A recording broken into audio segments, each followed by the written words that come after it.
যে সকালবেলা আমার গোকুল আমার পেছন পেছন ঘুরছে, কারণ এখন উনি কেনা খাবার খাবেন তার জন্য।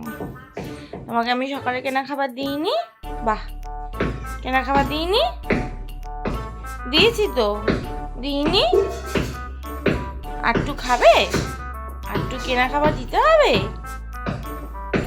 ওরে বাবা রে, আয় এই ঘরে নেই, আসো এই ঘরে চলো। হ্যাঁ হ্যাঁ, চলো চলো চলো চলো চলো, আসো।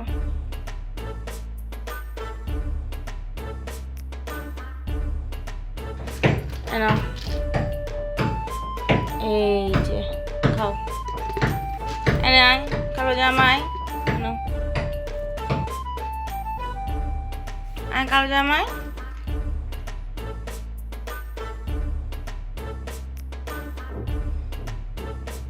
হয়েছে খাওয়া? গোগল না, ঠিক আছে, এবার এবার আমি পড়াতে যাবো।